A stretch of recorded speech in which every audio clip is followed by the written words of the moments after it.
good evening and welcome to Mayday Roleplay. Thank you so much for joining us for this very special one-shot of our friends at Backwards Games' new TTRPG Backchannels, a gothic horror pirate game. Before we get the festivities going, let's do a couple announcements, I suppose. First, we'd like to thank our handler-level Patreon contributors. Their involvement allows us to continue to produce and tell stories for your viewing pleasure. So thank you to Adrian K, OG Pan, Bimblewart, Cameron S, Eric A, Jonathan M, Ren, W2F, and Alex Johnson, who is one of the creators of Backchannels. Incredible. What? Hell yeah. We're so thankful for Alex's support and also for letting us play this wonderful game. I played Backwoods for the first time a year or two ago. I loved it, and I've loved it since then, so I'm super excited to be running a game for the first time. Not the first game I've run. I've run other games. You know what I mean. Anyway, as you know, you can find our content on our YouTube for VODs, including things like Tales from the Loop or Vegas by Night. Subscribe to our YouTube for regular updates of that. Backchannels is Southern Gothic pirate horror TTRPG, so there's going to be obviously mature themes, and this is intended for mature audiences, so be advised there might be violent themes, adult language, exploration of darker subject matters. Please take care of yourselves. Things to look out for in this specific game: blood, gore, not a ton of it, but there'll be some. A little bit of thalassophobia, potentially. Safety tools are used at our table. X cards can be deployed at any time. It's gonna be a good time. I've talked enough now. Let's hear just quickly from our sweet little Mayday players who they are and what archetypes they're going to be portraying for tonight's game. Hello. Everyone else who goes before me is gone today, so I have to go first. My name is Caleb James Miller. Today I'll be playing William Bite Muller, and I am playing the Smuggler archetype, so I'm going to be hiding a bunch of shit in my coat. Oh, it's me. I am the second. It's hard. It's hard when we're not doing it like we normally do. My name is Eli. I am playing Paika, the Storm Brewer, first mate in your hearts. Hello, folks. I'm Vince. I will be playing Colton Calloway, Florida man, Florida spy. I'm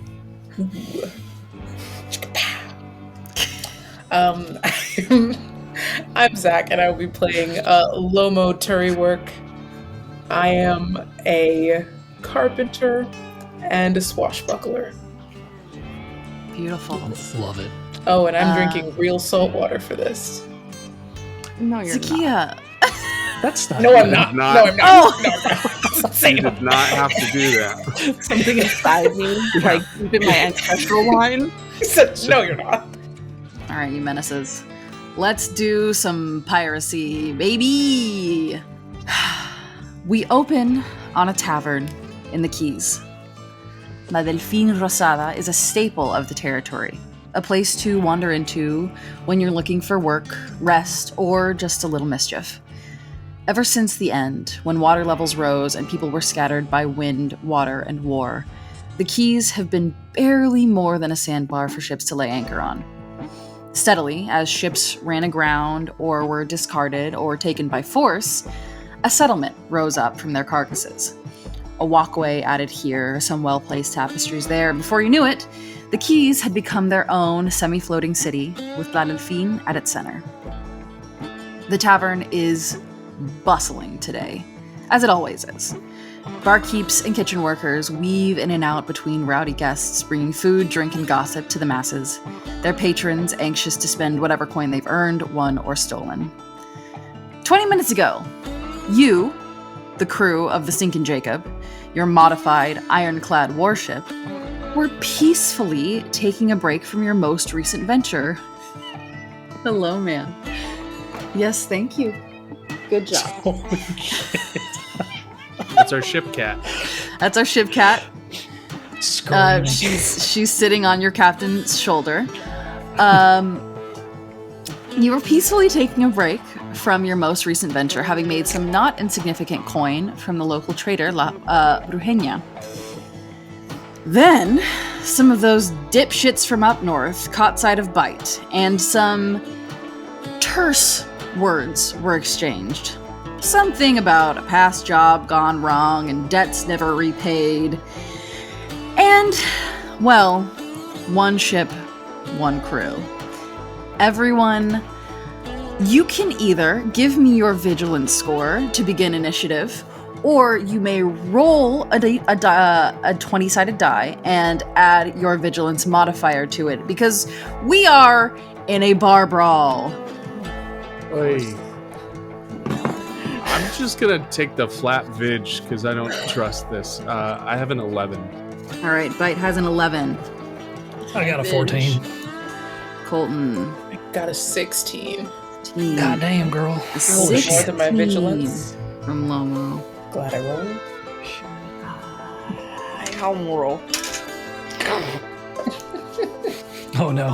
What'd you get, Bud? Oh, Well, my vigilance score is 13, but I decided to play the odds, and I got a 5. A 5. Yeah. My God. I'm not that's paying. good. I'm not paying attention. Not my fight, not my problem. Until it gets Damn too right. rowdy. Damn the right. waiter is sitting the plate in front of Paika. It's like, Eating. They're like tucking it, yeah. I'm There's eating. like- I have like ale on my mouth. Just like sipping on it.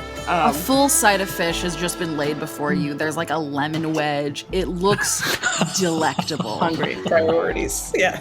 My priorities is, it's fine. They're fine. They can handle themselves. All right. Yeah, I imagine this happens a lot to us. So this does, is probably in like fact. a Tuesday for us. It is. So, at the top of your initiative order is the man who started this fight with Bite, Gregory Warm. He's this like middle-aged man who looks older than he is. A nose that's been broken one too many times, splotchy red skin, hair shaved down, pretty short, but with like almost like a thicker version of a Jedi rat tail in the back.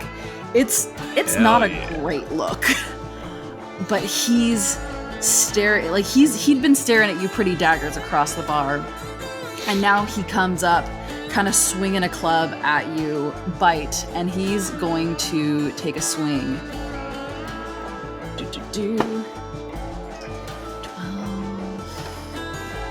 plus 5, 17. Is that against my reflexes? Yes, against your reflexes. So I have a reflexes of 13, which means I'm pretty positive you just smacked the shit out of He me. did just smack the shit out of you. Do you have any armor? I don't believe I do. Let me check. All right. No. You take 4 points of damage.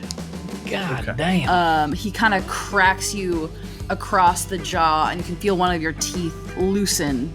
Bite is in such poor health that the tooth probably isn't even loosened. It's loose. I'm picturing 3 of his false teeth coming free and spitting out this gout of blood that stains parts of his beard. Absolutely. Yeah. One of them kind of gets stuck in your beard, and he kind of like rounds the club again. I will exact my payment from your ad, sir. I don't even remember you, sir. Gregory, we worked together for 4 years. My name's Gregory. And he kind of I've never met a Gregory in my life. and he like moves his arm enough to like rip the fronts of his saltwater stiffened shirt, and he's getting ready to come at you again. I see. Lomo, it is your turn. Before you begin your action, what does Lomo look like? Who do we see before us? Yeah. So Lomo, despite not liking combat or fighting or violence at all, looks like they should be in a fight. They have sort of a old damaged tan, like oversized shirt on, like black striped pants tucked into boots, and these like red rags tied around their elbow, their knees, and their wrists. All normal things, except in their huge pile of locks in a messy, tangled bun on their head, and cascading down their face and tucked into their shirt are these reflective shards of glass and mirror that they've found. And as this person will see soon, they have like silvery flecks in their eyes as well. From one of the features that you can read about should you purchase this game. So they are standing directly behind this person, about to probably annihilate Bite. And they have a cutlass pressed to the back of their neck. And they just say, excuse me, are you sure? And that's all. That's all they say. Ooh, okay. Go ahead and roll me a threaten roll. Okay. I'd like to think they also probably got the fruitiest, like, pineapple and whipped cream drink. Absolutely and did. Sadly placing it on the table. And that explains what happens next, because I rolled a 9. You rolled a 9. So they see this, like, fizzling pop rocks of a drink descend on the table, despite the cutlass on their neck. I'm absolutely positive that this man is looking to die in this tavern. I'm not looking to die in this tavern, sir. He is not threatened by you. This man has had a cutlass at his neck more than a few times. Yeah. So does that track as that's the action, right? And now we would have like the blitz, Yes, which and is now you sort have of a like blitz a bonus action. action left. Mm-hmm. So you have 3, which is unless you have a different one from your character sheet, you have 3, which is aim, sprint, or strategize. Okay. Which will come into play in your next, or not, strategize more comes into play later, but. Right. Okay. Then I think Now, aim and sprint you can do. it's a sprint is like the movement, right? That's when I. Okay, cool. I have a movement of 20, so I think I'm gonna try to go on the other side of the table. Okay, great. You circle the table, still cutlass out, and that's that one. Next up is your Captain Anna Yamoka. She is 30s, light brown skin, dark hair that she keeps back in braids. The moment shouting started, she was ready for a fight. She is tall and a little bit chaotic at times. And as soon as she shot that it was about her crew, she was up and ready to go. Falchion in one hand, blunderbuss in the other. And she is going after one of Mr. Worm's friends who are starting to close in. So she's gonna roll to hit him. 17 versus his reflex. Yep, she hits. And she does 5 points of damage on him. You see her kind of like slash her sword up and scrape it across this man's chest. And kind of clutches and falls back. And she starts giggling. Oh, yes. All right, crew. Form up. Let's show these men how it goes. And then she's going to run back over by Lomo in front of Mr. Worm. That brings us to Colton. Colton, it is your turn. Please describe who we see and what you're doing. Yeah, so Colton's kind of just hanging out in the bar. He's drinking a little bit. Beer, as much of it as he can get his hands on. He's about probably 5'10", 5'11", average height. He's got himself a mullet. It's a glorious mullet. A big old handlebar mustache, and he is the spitting image of a Florida man, not a Florida boy, Florida man. And as soon as this shit pops off, he just chugs the last of his beer. He stands up and he pulls his 41 double Derringer from out underneath his underarm harness. There, he's going to take aim at Mr. Worm, and he's going to shoot him. All right. Yeah. Go ahead and roll. His reflex is 12. So Well, that right there is a 13. beautiful. You hit him just barely. Go ahead and roll your damage. I must have just winged him because that was just about a 1. A 1. All right, thank you. You catch him kind of like in the shoulder of his club arm. He doesn't drop the club, but it definitely, you can see the red kind of bloom and spread over his shirt. And he looks over at you sharp. I'm coming for you next. Is there anything else you want to do on your turn? Any blitz actions? Any movement? No. I'm gonna keep an eye out to see if he's got any buddies coming. Roll me a search. Search. Okay, I can do that. That's pretty good. That's only a 9. A 9. Okay, I'll keep that in mind moving forward. Next up is another one of Mr. Worm's friends. You see Ermine Grange, a woman in her kind of late 30s. She's got these thick Coke bottle glasses. She looks like she doesn't really want to be in this fight. She doesn't look that attached to Mr. Worm, but attached enough that she's kind of going to halfway like load a blunderbuss, much like your captain's, and take aim at you, Colton, since you just shot and hit her, her captain. But she rolls a 4. So it creates this echoing explosion within the tavern. No one in the tavern seems that bothered. This happens 4 to 5 times a day. People get in brawls. No one's that concerned. The kind of the steel ball kind of just like scatters out, and people like cover their drinks and duck their heads. It's a very common thing for these folks. You know, a couple of people get like little bits of shrapnel on the shoulder and they pick it out and go back to what they were doing.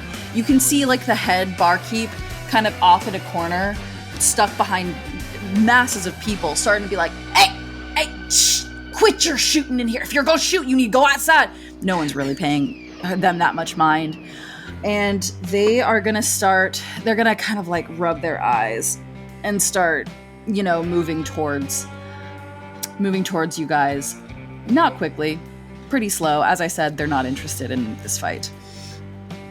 Bite, it is your turn. Go ahead and describe who we see and what Bite is going to do. Okay, Bite is 6 foot 6 inches tall. Mm-hmm. Wiry as all hell, just an absolute beanpole. He probably would be pretty built if he had eaten a day in his life, but it looks like he's been on the lam for a long time. He is probably in his early 30s, but the way that he's lived makes him to look closer to his 50s. He looks sort of like if you took Daniel Day-Lewis and put him through the washer a couple of cycles. He is pockmarked with disease, some sort of late-form syphilis that is crawling up his neck. He has these long, distended blue veins that are bulging off of his very, very white skin. He constantly looks wet.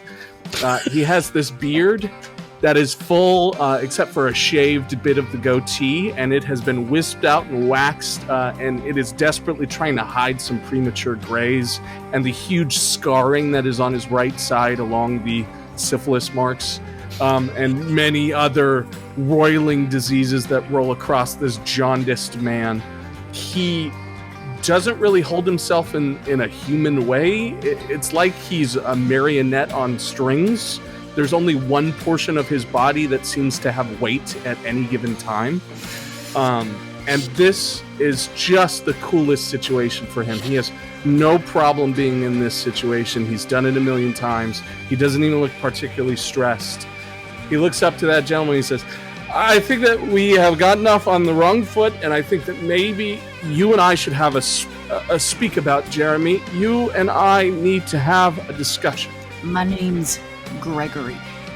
Oh, shit. Well, never mind. And he reaches down, and from his ankle, pulls free from this gaitered boot a model 1887 shotgun, that spinning, rolling, self-loading shotgun, the shorter version, primes it up against this guy's chest, smiles because everyone else is already shot first and he doesn't get to be the bad guy over this, and he's gonna try and blow this fucker away. Roll me best of 2. Okay. And so that is similar to advantage, right? Yes, so you roll 2d20 and you take the higher. Got it. That puts me at a 19. A 19 absolutely beats his reflex score. Go ahead and roll me your damage. Okay. 2 dice 6.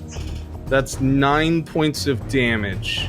I shit you It not, also the says that it oh shit. Yeah. Well, I won't even bother with the hemorrhage then. The hemorrhage would have mattered if you hadn't obliterated this man's guts. Yeah, I think Bite, realizing there's no room for conversation once you fucked up a man's name, primes that thing with the hidden shotgun straight to his chest, loads once, and blows a hole clean through so that he can see the captain and Lomo on the other side. And he sort of smiles, this broken tooth, yellowed, disgusting brown inside mouth, open grin in the middle of this man's open cavity.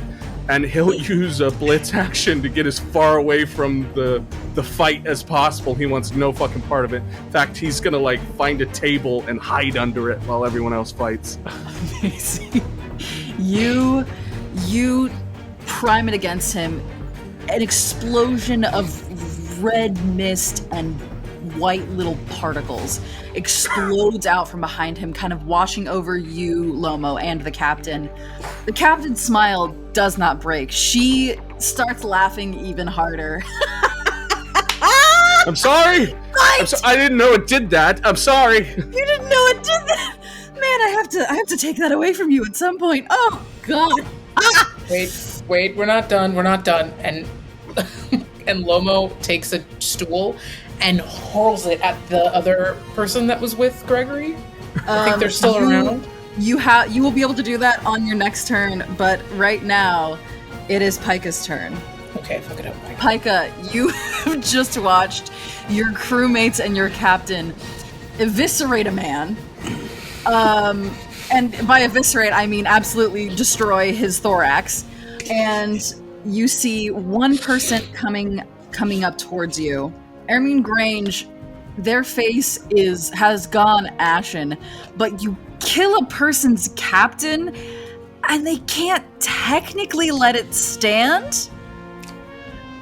So they gotta bother me? So they're still kind of coming. Not Sure. necessarily towards you, but towards the group. Who do we see, and what are you doing as we are continuing this fight? While that whole scuffle just went on, like, Paika's in the back, just that fish came and was placed in front of them. So they were slowly, like, smelling it and enjoying that a hot meal, because it's been a minute. And they were, like, slowly, like, removing the bone from the fish and, like, you know, taking a sip of their ale. Paika's, like, very gauntish looking, but they're wrapped in just an eclectic spread of things that they've acquired over the years. It's all mixed match, but somehow it comes together, probably because they have this like tattered coat that they just kind of wrap themselves in. And then they have, they wear kind of like a bandana over their hair. And then they have this just like this long, weirdest brim hat that has like bits of bone and it's just worn, all tattered all the way. Under their like bandana and stuff like that, there is it's like almost mid-level hair, but it looks whitish in color, like all white. But yeah, they just kind of enjoy the fish for a minute until the gun goes off, and then they kind of just like deeply sigh. They're gonna summon a gale as they kind of turn around in the chair. I'm hoping to expend one resolve to knock like a tapestry or something up in the ceilings and try to grab as many people as I possibly can. They are going to make reflex rolls against your reflex, like your ability to catch them. So what's your full reflex score? My reflex score is 11. 11. All right. Well, they rolled an 8.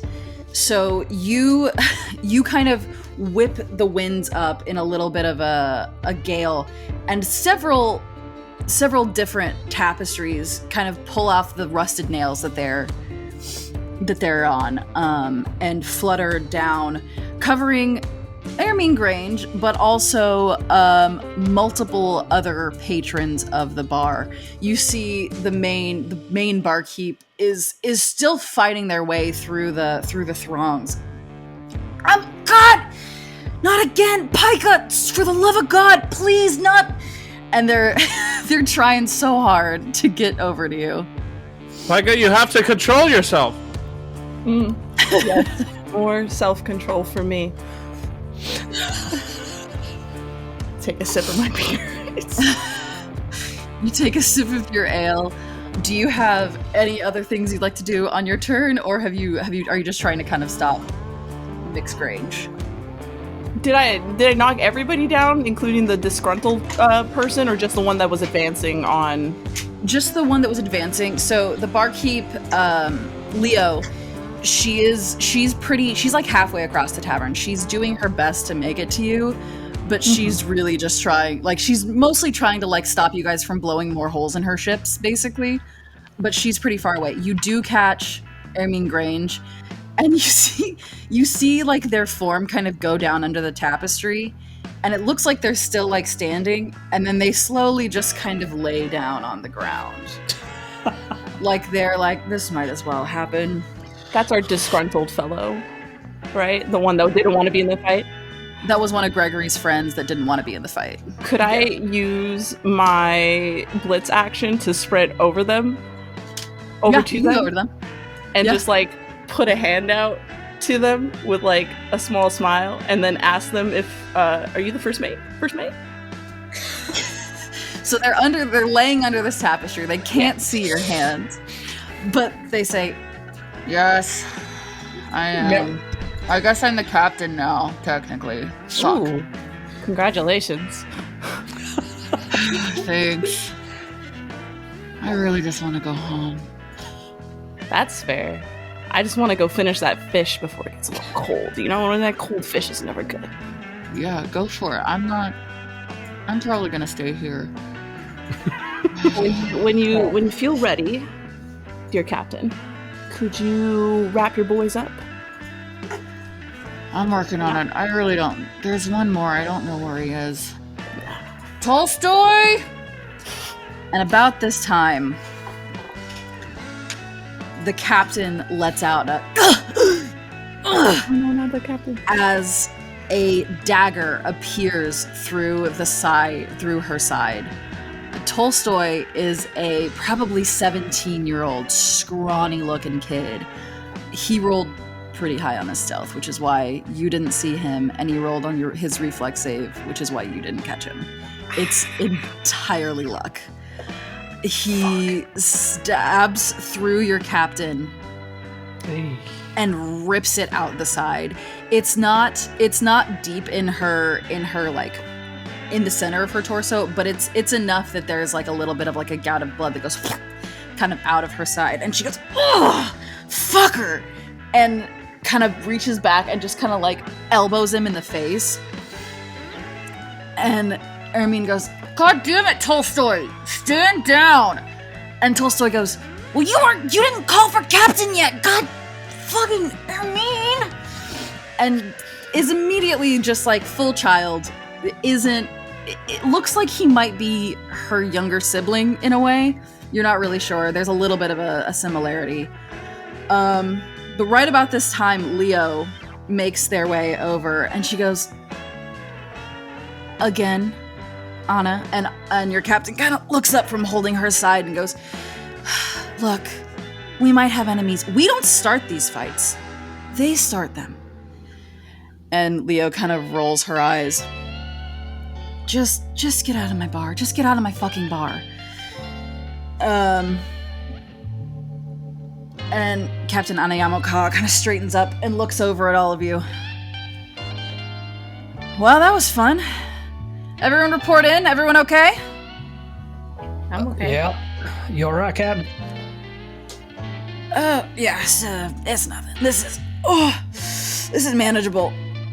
Fucking little shit that stings. Leo, can we take our stuff to go? Is that all right? And Leo from the corner goes, "Yes, God, fucking leave, please, just go." Great. Paika, grab your fish. Boys, grab your drinks. Lomo, yours too. That looks nice. Can I get one of these? One of these to go?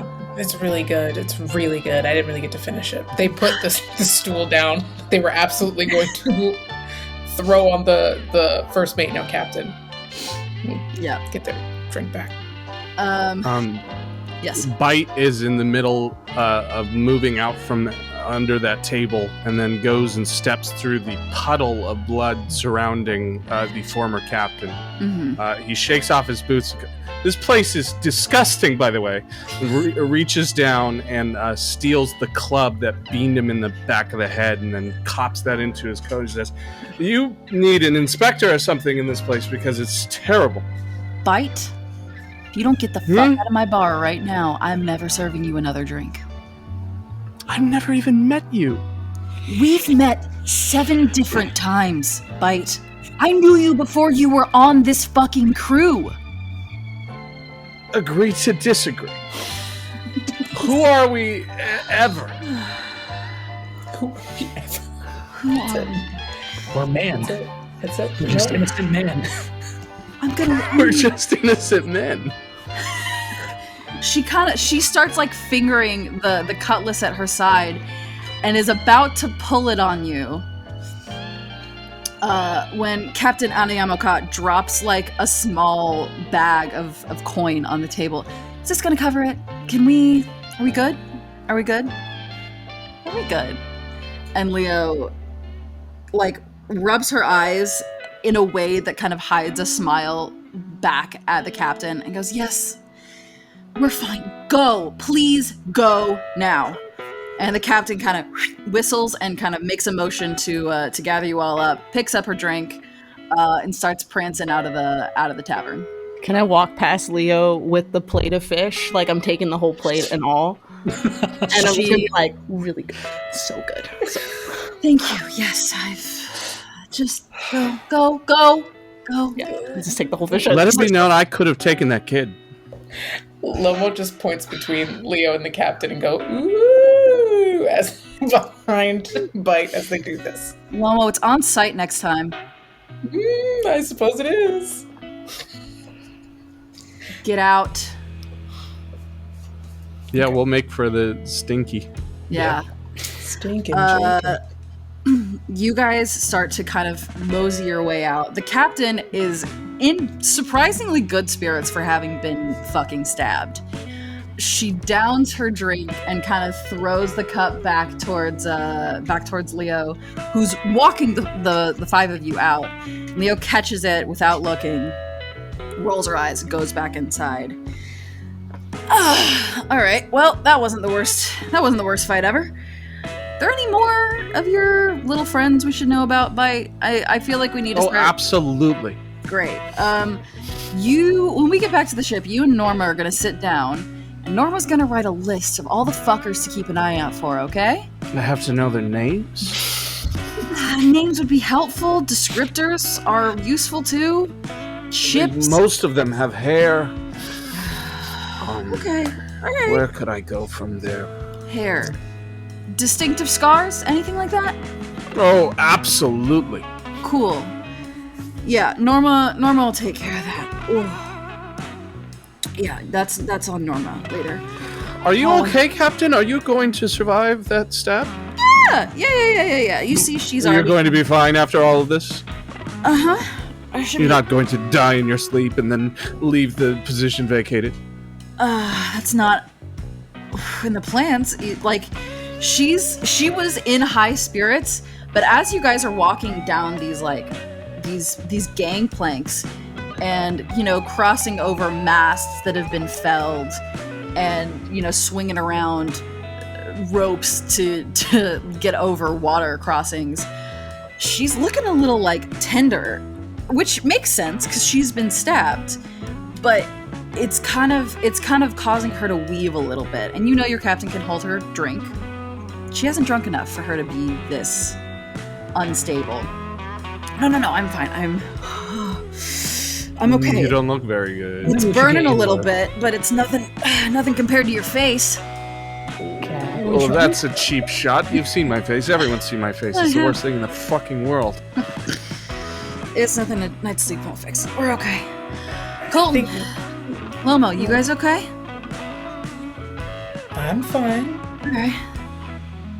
Yeah, we're good. Maybe we should get you to a doctor. No. We don't need to spend coin on a doctor. We're going back to Bodican. Remember, we're taking a little vacation. Yeah. I don't think it's supposed to be burning. I'll pour some booze in it. It'll be fine. It'll be fine. Stop worrying so much, Colton. Always, we've been stabbed. We're bleeding. It's a part of the job. I mean, Captain, we are just a few moments away from potentially a doctor. Well, before we walk over to the ship. I don't know. No. We should go. Captain, every time you go to a doctor, they just tell you that something's wrong with you. Exactly. Okay, no. That's different. This is different. Doctor. There are several things wrong with him. There's Yes. one thing wrong with you, and you've been stabbed. I've been stabbed before, Lomo. But it didn't. I feel like this. After the first one, you're inoculated. This man's Maybe it goddamn didn't feel like crazy. this. Look, we'll get home. We'll get back to Bodican, and it'll be fine. It'll be okay. Whew. Can we see the wound through the shirt? Yeah, you can. If you want to roll either an assess or a an assess or a. That's been a minute since I've had to silence the cat meds alarm. I know, that's Been a while. OG Mayday right Hey, there. gang. Medicate your cats. Yeah, assess or nurse physical. You can roll that. Okay. Hey, Captain, can I smell it? 16.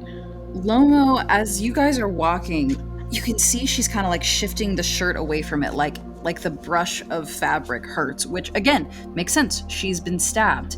But as you catch like a glimpse through the tear, it looks like there are tendrils of white something kind of spreading out from the wound already. They're not very far. They're probably half an inch out from the actual tear of her injury. Yeah, that's about all you see. It's pretty bloody. It's starting. The blood is starting to slow a little now as like coagulation is happening, especially because she's been pushing like a rag on it. But you can see that she's not putting as much pressure as she should because there are these white tendrily things. They're gonna. I think they're just gonna pointedly look at everyone else and then take off one of the rags around their elbow and replace it with whatever dirty rag was there before. Thank you, Lomo. Yeah.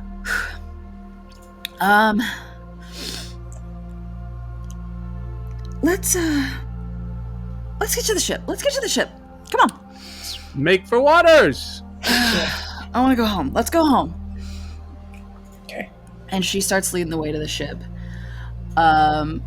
Your ship, the Stinkin Jacob, is... it's a little bit ramshackle, isn't it, friends? Oh, yeah. It's the best way. It just has some personality. There we go. Yes, The it best of times, does. the worst of times. It is an ironclad ship, so it sits fairly low in profile on the water. It's got, plates mostly all around it. There are some places that they've been blown off or peeled off or cracked. There are two kind of cannons leaning out either side. One of them you have kind of like propped up with some old pieces of wood so that it aims correctly, but it's working all right.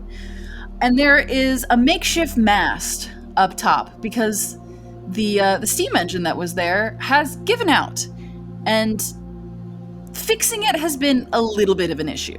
As you kind of come up on the ship, you see your three deckhands, Raina, Edwin, and Norma, laying out in the like dying sun, sharing an orange back and forth between the three of them.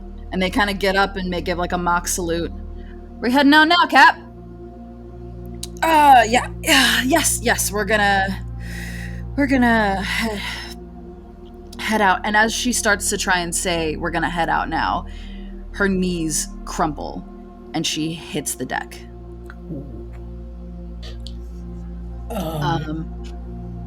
Lomo immediately turns the captain over and checks the wound again. Can someone get some sort of more booze, I guess? And a towel?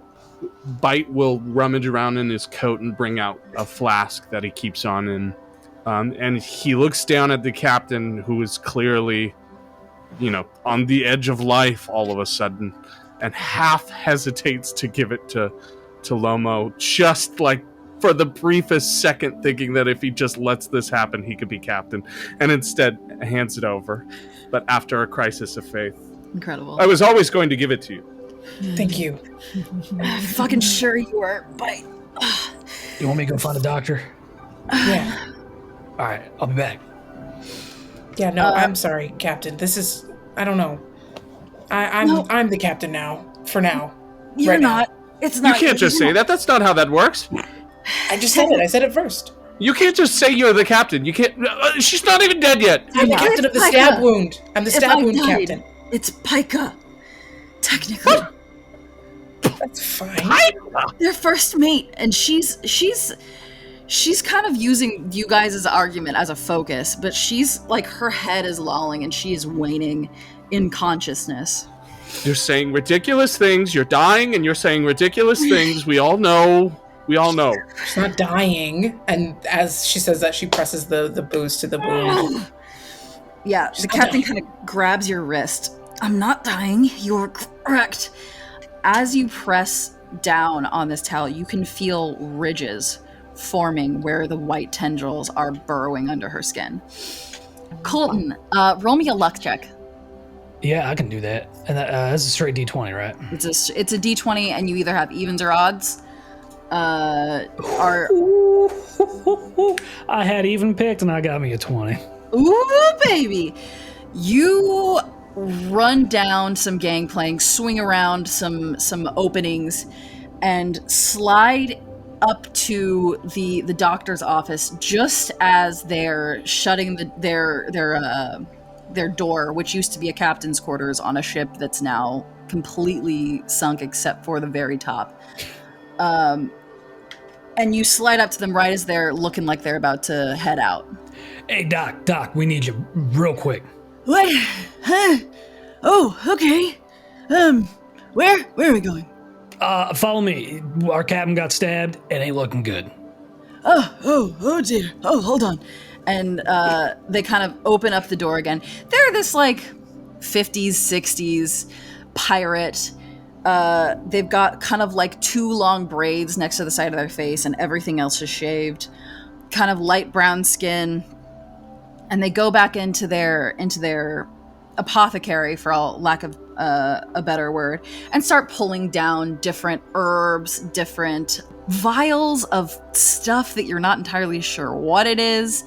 And they kind of scoop it all into a bag and go, all right, lead the way. Okay, here we go. Wow. I'll lead them right back to the gangplank. You lead them back. Is there anything you guys are wanting to do while Colton's gone, getting the doctor? I think Paika's in the back, like, hands over the plate of fish to one of the other deckhands, and tell them to, like, go get us some, like, rags, some fresh water,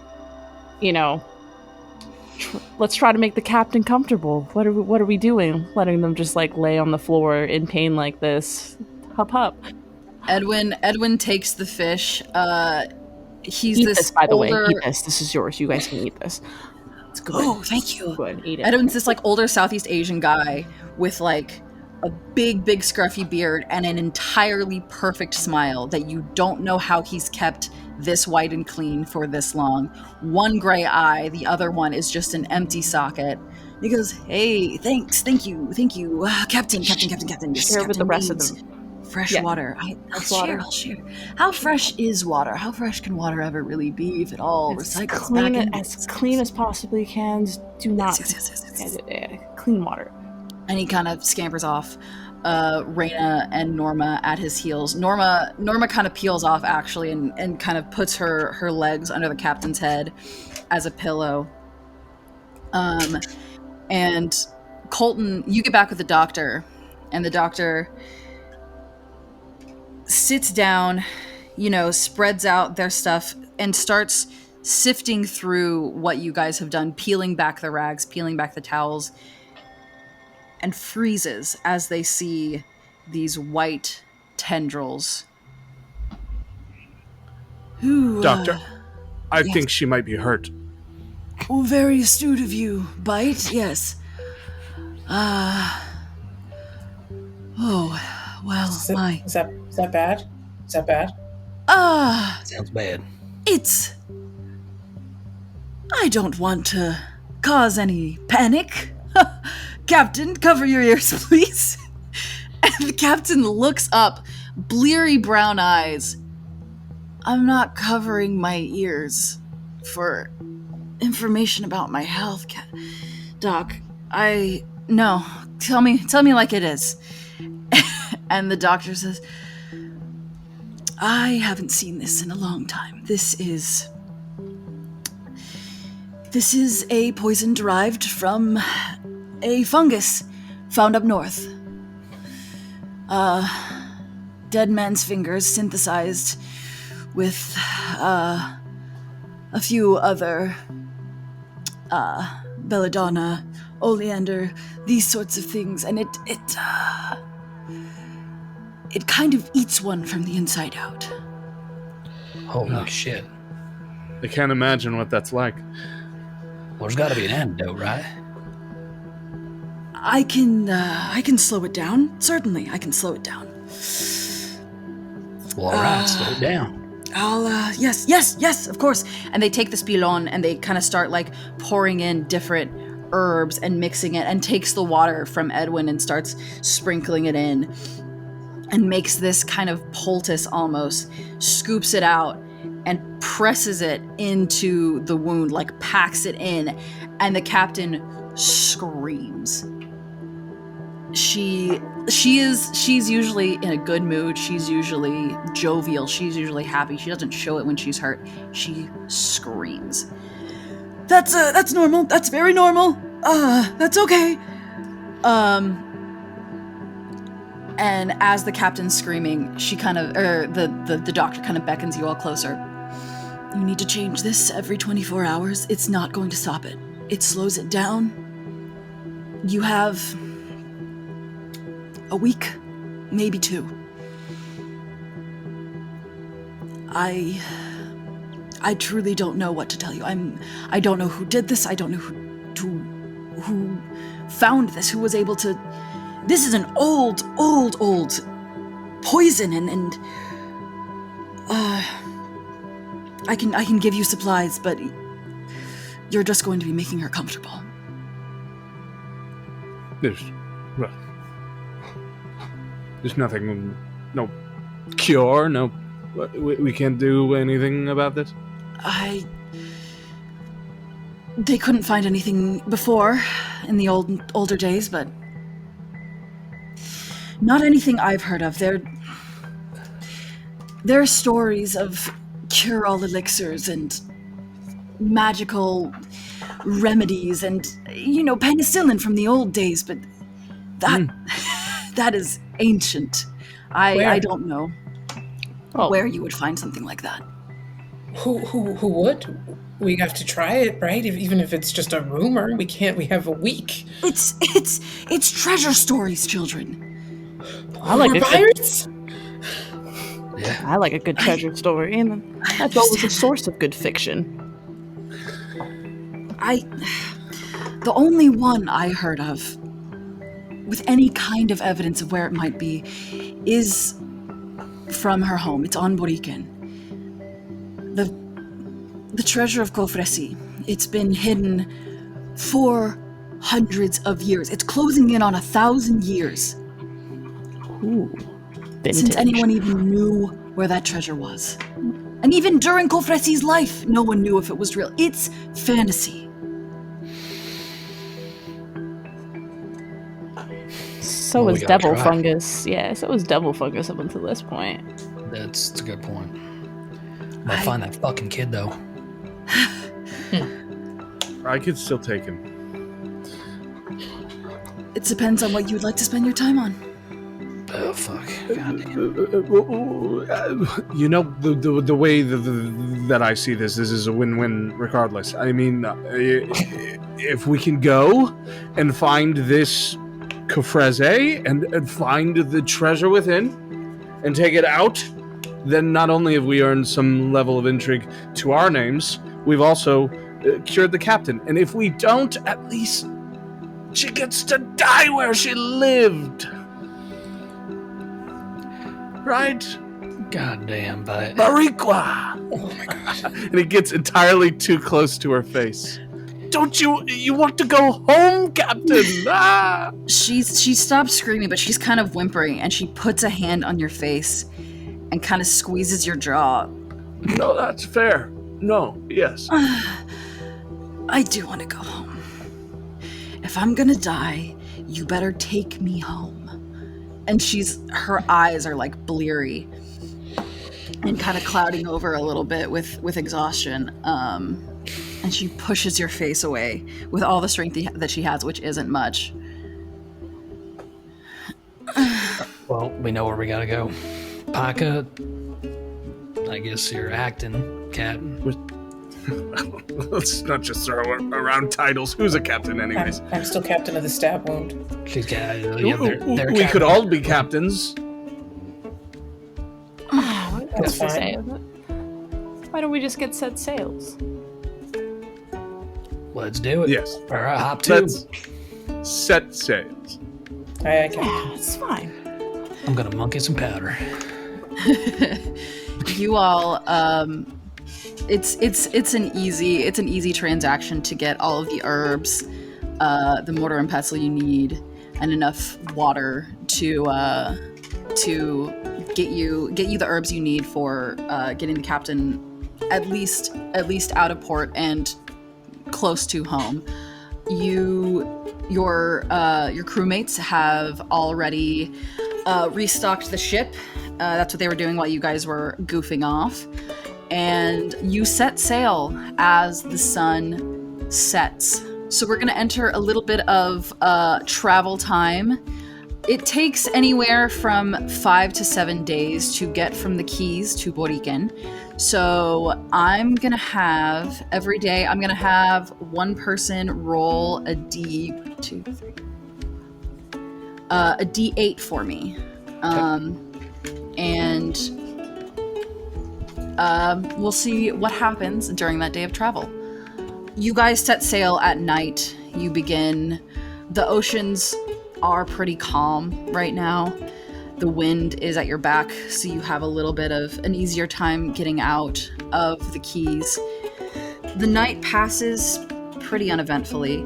However, the straightest line to get you to Boriken travels right along the edge of the Bermuda Triangle. So every day, I'm also going to be requesting a navigation roll, which we're going to use either our wisdom or our logic to see if we can stay on the outskirts. So who's our navigator? Is that Bite? Yep. All right. Bite, if you want to go ahead and give me a logic or a wisdom roll for this first day of travel. And why don't you go ahead and roll us that D8 as well to see how our day goes. We have a 3 on the D8. Okay. Let's see. And we have a 16 on the wisdom roll. That is enough. You go by the stars at night and you give kind of a heading, set the wheel in a way, and I don't know how to sail. I don't know how sailing works. You set yourselves right so that you are going the fastest path, but also skirting that line of questionable things. Bite is incredibly comfortable at that wheel, and anytime that he hasn't been steering, anytime that he's locked the wheel, he's checking maps. But he's doing so in the captain's quarters, which he has technically taken over. Like, the second we got back on the boat, he decided he's sleeping there, even if the former captain is still in there cooping up. And so it's spent between readjusting manically and putting his little puppeted body over those wheels and making sure that they're navigating correctly, and then rushing down into the captain's quarters to double check logs and double check maps. And it's clear that he has this very worn mapped ledger in this massive coat that he wears down to his ankles that is decorated on one side with these little ribbons from each of the captains he's killed himself. Each of them little things, bands he's stolen from the hats. And it is this pretty little red pauldron for the most part on that right side. But he extracts out these maps that look ancient as all hell, and some of them noted from his ship, the Smile, that he has had for nearly all of his life, that he's using to make sure that we avoid that triangle. Beautiful. The captain is in there with you. She kind of alternates between being cold and being fever hot. So Reyna is kind of going in and out, checking her temperature, covering her, uncovering her. As you're checking your maps and doing all your calculations, you can kind of hear her muttering to herself in a language you don't really know. You've heard her speak it before, but none of the words are anything you catch well enough to understand them. She kind of sings some songs sometimes. She seems just really out of it. Is there anything anyone wants to do on our first day of travel before I tell you what happens? I think Paika is going around double checking all the store stuff that was bought, the resupply, make sure everything's good. I'm checking in with the deckhands, making sure everybody's Gucci. I'm just doing normal rounds. Like checking in with Reyna, seeing how the captain's holding up. I'll occasionally, like, I don't ever check charts, but I just kind of use my hand to kind of just figure out where we are. Not changing position, but just kind of gauging where Bite is taking us. Just usual stuff. Standing on deck, hanging out. Colton, Lomo, anything? Or just kind of being around? Yeah, no. I think it's too early in the journey to be worried about the ship. So Lomo usually is like a crow's nest or the very, very front of the ship kind of person. And since you're at the very, very front of the ship, you are the one who sees it. Distantly. You see something large kind of rolling towards you. And it gets bigger and closer and bigger and closer. And as it does, you see that it is a massive wave. Not like a swell. It is hundreds of feet high, rolling across the ocean towards your ship. Captain? Yes? Yep. Okay, there's a big, huge wave coming. I don't know which captain's the captain of waves, but here's your chance. I deal predominantly with waves. Can I see this wave? Yeah, you come out on the deck of the ship, and it's growing in size. It's getting closer and closer and closer. And it is on the side that is the triangle. Yeah, I think he comes out, he takes one look at it, and he goes, and then turns to the rest of the ship and says, there might be a wave coming. Okay. Okay. As the wave draws closer, it suddenly turns. And you can see one massive fin cut one way and then cut the other and then disappear. Oh dear. And the wave starts to kind of recede a little bit. The size, it goes from hundreds of feet down to maybe 100 feet, down to maybe 50 feet, down to like a 20-foot swell. And it rolls against your ship.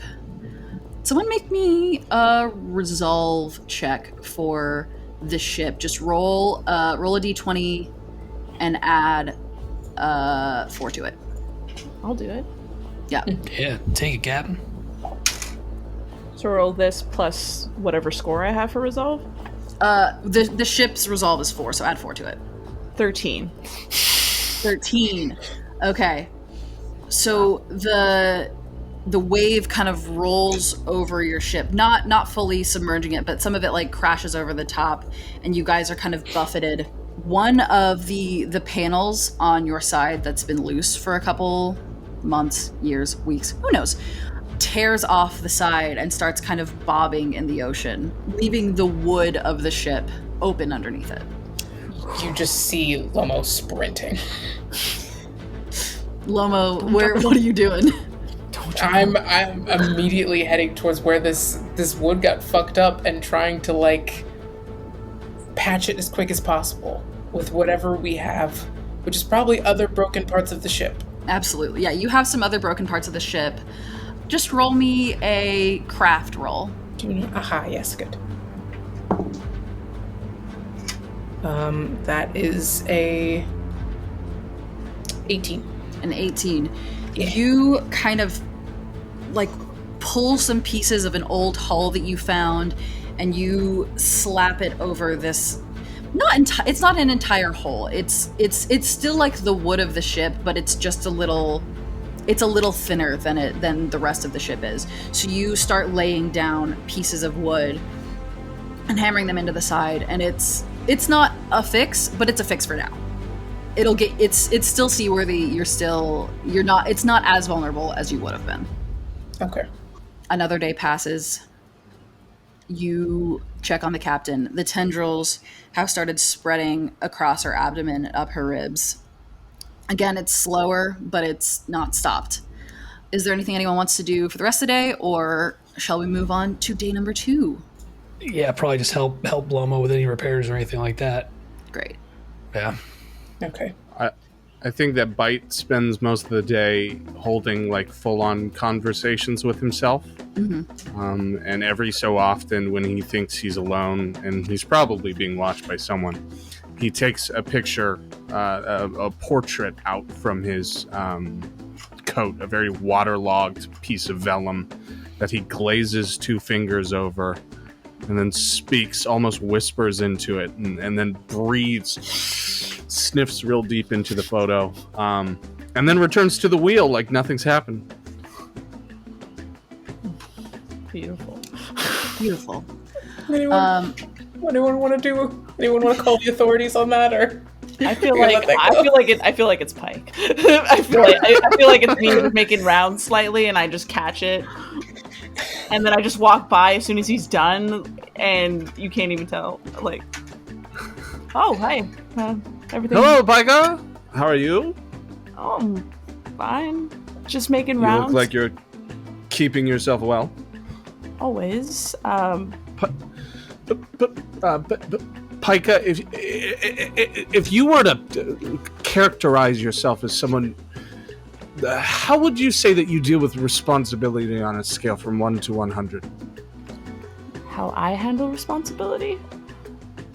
Yes.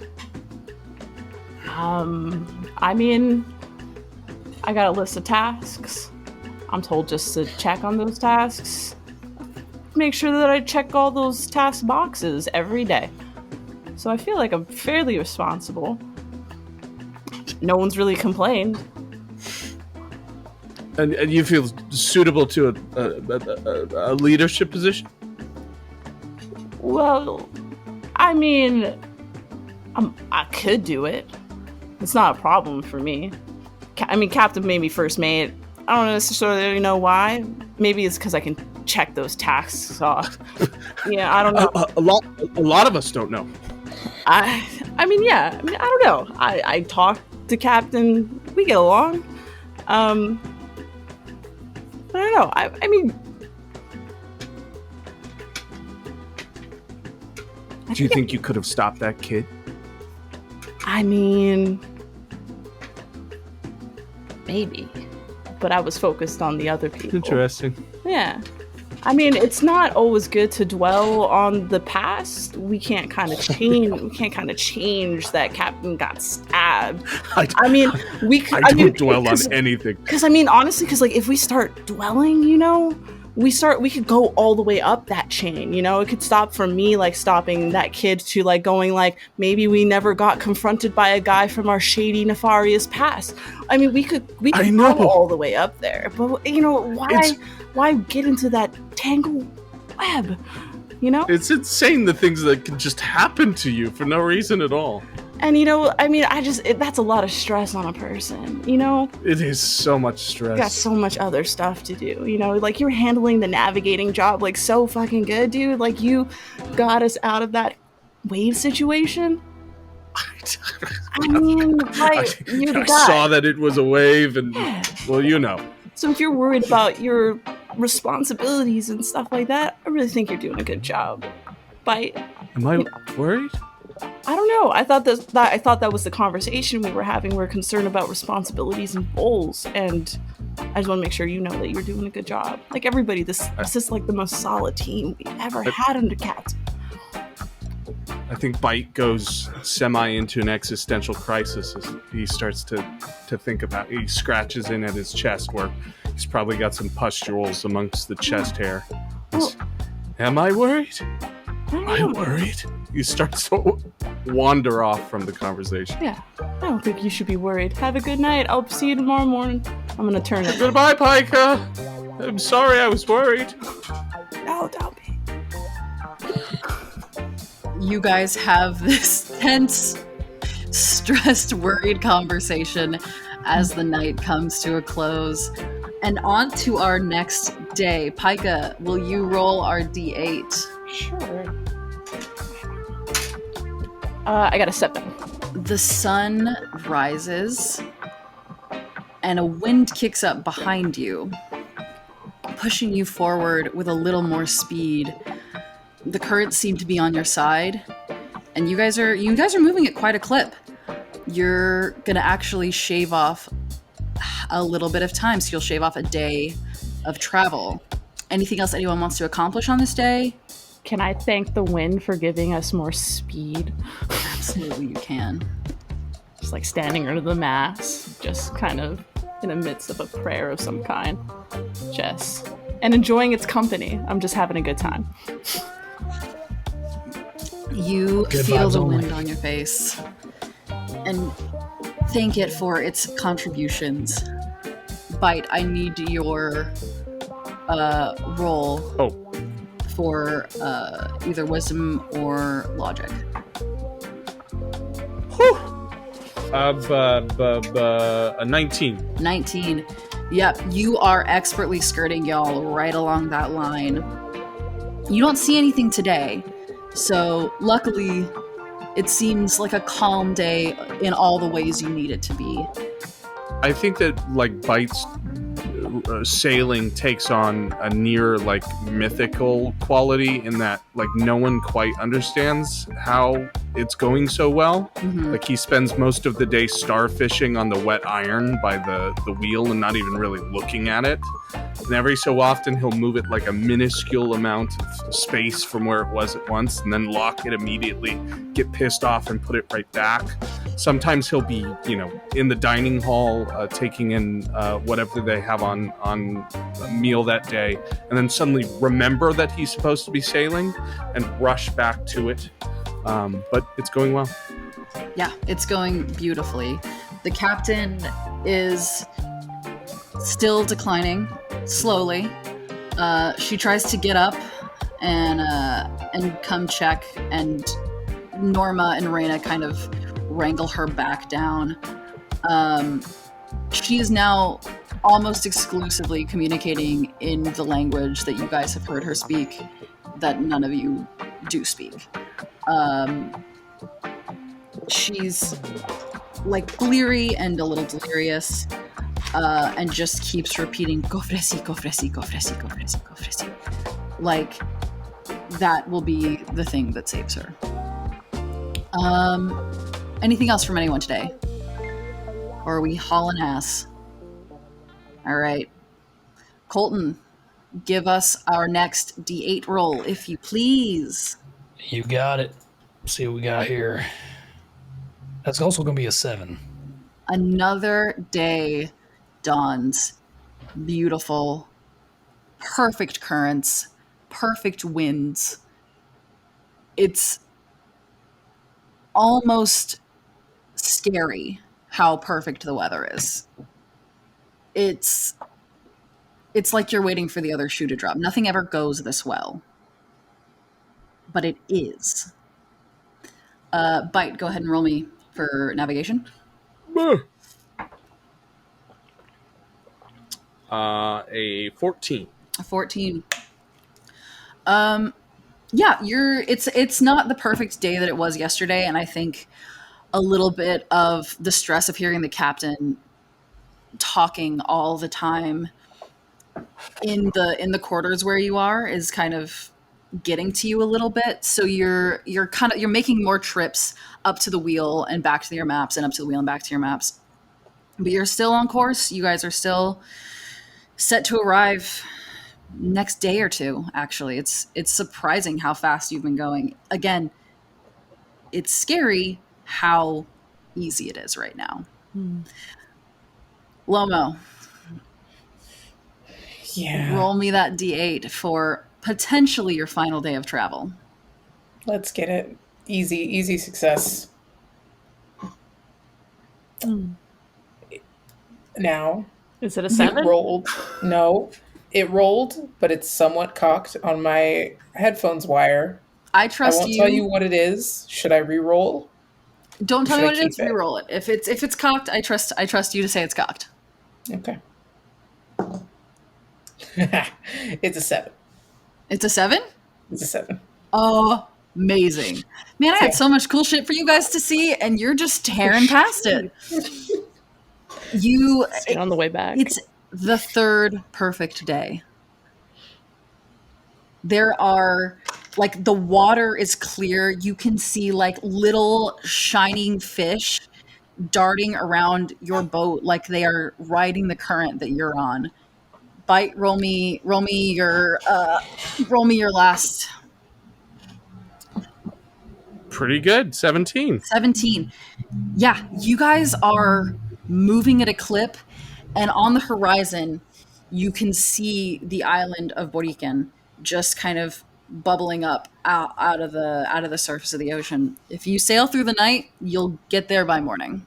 If I pull out my spyglass and point in that direction, will I be able to see the land from this far? Oh, hold on, you cut out. What did you say? I have a spyglass. Can I use it to clock that land to make sure Yeah, that it's on course? Yeah, you can easily clock the land. You know that the island of Boriken is a little bit insular. There are ancient ruins crumbling on the northwestern side. And on the northeastern side, there have been new kind of lookout pillars erected. This island, way a long time ago, before the end, was colonized multiple times, and they are not looking to have that shit happen again. So they're on the watch constantly, and they have several ships ready in their bay to deploy at any time that they might see potential enemies. Would they just automatically assume that we are potential enemies? They might. You have several different kinds of sails to fly, flags to fly, means of communication that ships have. So you can change those out before they see you, but if you come up in the night, it'll be harder to see you. So it depends. Do you want to get there faster, or do you want to get there safer? I think Bite points up to the sails and says, "We need to take him down." and there is a large black sail with a skeleton figure with his arms up and stink lines all around him. He needs to come down if we're going to land. Also, land ho! I said it first, like a captain should. Right, yeah, he's right. There's land on the horizon. Land ho! But we won't make there till night. And if you want to deal with the guards, we can just barrel through, or we can try in the morning. Or we can try to let me fix the steam engine, and then we'll make it there anyway, and it'll be quiet and we won't need the sail. Yeah, but that's gonna take time, though. We already got the sail. We've been have you not seen how fast we've been going? It's been going. I think great. they should do it. It sounds fun. We're already gonna meet landfall either by tonight or tomorrow morning. We just need to make sure that we're not getting tailed by the popo of this area. But then we could be mysterious. We've never done it with steam before. But wouldn't steam I make can fix clouds and we would be noticeable? Not if it's foggy tomorrow or tonight. Is For it? what it's worth, gonna I be say foggy? let's do it in the morning. We shave some time off. We got here in good time. Sooner than we thought we would. Go in the morning. Yes. I'll take the flag down. That work? All right, I'll take the flag down. I think that works so well. We'll go in the morning, we'll bury her, we'll call it a day, and we'll pick where we're going next. Wait, goddamn, Bite. Stop with that creepy shit. What? If we wait until morning, there's definitely no captain left. Is she that bad? She keeps talking in this. It doesn't sound like words. I'm just gonna say it. It's not Spanish, right? It's not I Spanish. don't know Fuck. what it is. It's definitely not from Augustine. It's nothing I've ever heard before. Oh, that's right. You're from Augustine too. Goddamn. I know all the songs, yes. I mean, Beautiful. What are you thinking, Pocket? What do you think, Captain? Acting Captain? I don't know what I think. titles. Okay. I'm gonna get that sail down. I'll go pull the sail down, and I'll fly. If there's like a flag of generally recognized neutrality, I'll make sure that one is hoisted. Yeah, you can hoist the.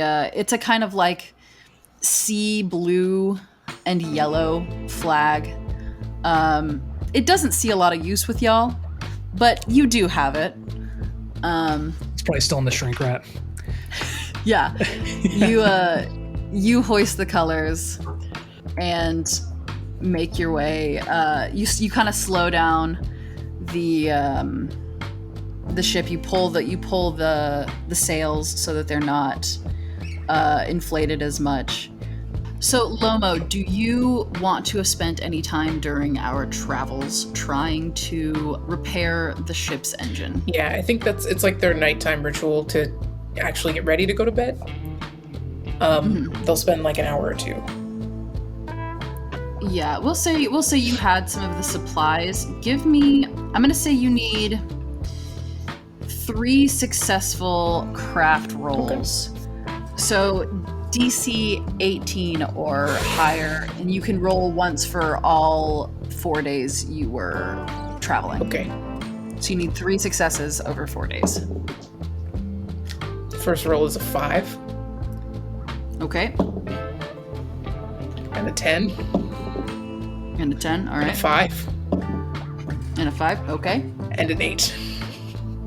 And an 8. There is an increasing amount of noise from below deck as Lomo basically dismantles the entire steam engine. They keep thinking they find the problem and then notice that the problem goes deeper, so they pull things off and go deeper, only to find more problems even further in. Paika, you go down into the bowels of the ship one day, and one night, I suppose, getting ready for bed, and you see things strewn across the floor around where the engine was. And a distinct lack of engine in any kind of recognizable way. Do I find the source of the problem? Probably. I would, unless you were going to be somewhere else. No, I Lomo. think you can tell because the flecks of glass are still in their hair, and they have like a lantern, so it looks like a disco. You just follow the like disco specks on the wall, and they hone in around them, hunched over these parts in the engine room. You know, I don't know much about engines. I'm more of a wind sail kind of person, but I feel like parts around the bow of the ship is not how engines work. How's things going? Actually, very, very well. I know that all of these parts are already damaged. They were damaged when we stole it, and these parts broke while we were on it. So if I can just prioritize fixing the ones that we broke, I think I can have this up a little later than what I said, because I did say in the morning, but now it's more like a quick spring, in spring. Is sort of where I was thinking, but it's coming along. So, Yeah. All coming along. Lomo, I'm going to say you were working for 4 days on this in a high stress situation, and no real progress. I need you to make me a resolve roll. Okay. So roll, and you want to get under your resolve. Okay, wait, let me find my resolve. Aha, I did not. I rolled over it by 2. Rolled a 13. Okay, you are going to take 3 points of resolve. So you're gonna subtract 3 from your resolve. Okay. It's just over the course of these 4 days, you haven't found answers. You've cut yourself on pieces of metal. You've bonked your head a couple of times. It's getting old, and nothing is successful. So you're gonna take a little bit of resolve damage. Okay. I think at one point Bite does find himself down there with like a cup of coffee in his hand, and he'll come over and he'll slap like the remnants of the engine and just sort of lean up against it and looks right at you, Lomo, and go, "This is really coming along. This must be halfway done." You don't have to tease. I'm trying. It's just... What do you mean? He stares genuinely down at it. It's not not going well. I mean, it's not going as bad as I thought, but it's not moving forward. I thought you were trying to be mean. Oh, I thought it was done. Lomo looks back to the array of parts behind them. It's... I don't know if this will ever actually run. It's not done though. Bye. Have you tried this one with that one? To be fair, no. But that... Give it a try. And he goes back up. That would be a bomb. Okay. And then they gasp and then run to where I think the explosives are. Up on the deck of the ship, Colton, you're the only one up there as it starts, but Bite, you make your way up there, and a cloud cover is kind of rolling in. It's not storm clouds. It's just, it looks like it's clouding over. The stars are kind of being obscured as they're winking into existence. And you kind of pan the sky, and you turn to your left toward where the Bermuda Triangle is. And there's a glimmer in the sky, like there's almost like a bubble on the edge of the Bermuda Triangle. And as the clouds skate over through the bubble, they reshape and reform into humanoid shapes. Massive, huge humanoid shapes. Like you would be maybe the size of their palm. Kind of huge humanoid shapes. And the clouds almost look like they shift and turn and start walking through the sky. You don't see any faces. Holy shit. Turn and look. Oh, it's not just me? Thank Nope, God. I see it too. That's, you ever see anything like that? No. Have you? Hell no, goddamn. Do we talk to them? Do we introduce ourselves? I don't know. Where's Paika? Where's Why Lomo? would that matter? Well, I don't know. Maybe they've seen this before. Would that make them more impressive in your eyes? No, not necessarily. Oh, okay. Paika! He starts looking for Paika. I'll start I hear it from downstairs. There are large women! Lomo! Yeah.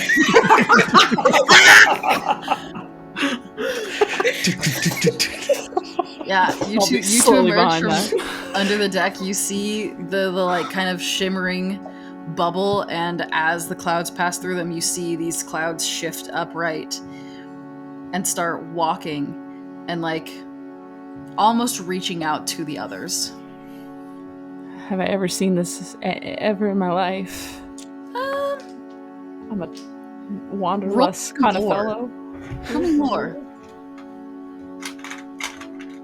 Oh, my nature lord, yeah. That's a 12. A 12. No, this is wholly different. You've traveled a fair amount. You've seen your fair share of things, and you've seen your fair share of weird things. This is not a thing you've seen before. I've never seen matter of sky like this before. Do we want to talk to it? Are they friendly? Well, yeah, does it look like they're even acknowledging us or any of the other boats that are probably out there?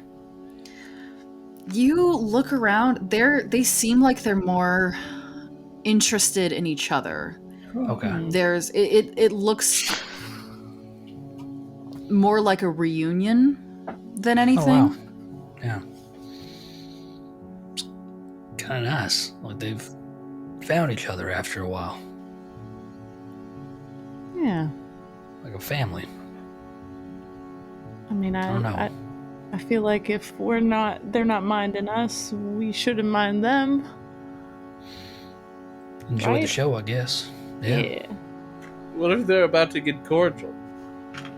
And I guess Then grab we a can say hello. seat. A seat, bite. It wouldn't be my first time as a voyeur. He goes to the side and like gets a good little spot. Oh, that's Like what he hangs meant by his cordial. what? yeah. Got it. Okay. Just figure. I think Lomo pulls out an umbrella and takes a seat as well. Which cloud do you think is in charge? Probably the one that doesn't always talk about being in charge. You should just call me a bottom. How dare you? You said it. Fair. We're all bottoms sometimes. Good. You all Mullet speaks. You all watch these clouds, these cloud people have their reunions. Some of them more physical than others. It's peaceful, calm, a little scary because they're, as I said, you're maybe the size of their palm, but it's something you wouldn't have seen otherwise, maybe. And that's pretty neat. You all get some sleep, be it on the deck, be it surrounded by shrapnel, be it in your bunks, be it slumped over a map. And the day dawns, gray still, though you have a harder time seeing the humanoid forms in the sky. They're still there, but Something about the sunlight seems to kind of warp and spread their defined lines. And you hoist the sails back up with your colors of peace flying and start making your way towards the island of Boriken. And I think that's where we're gonna have a little break and then come back and finish our sweet little pirate game. Hell yeah. Thank you, friends. So Thank good. you. Amazing.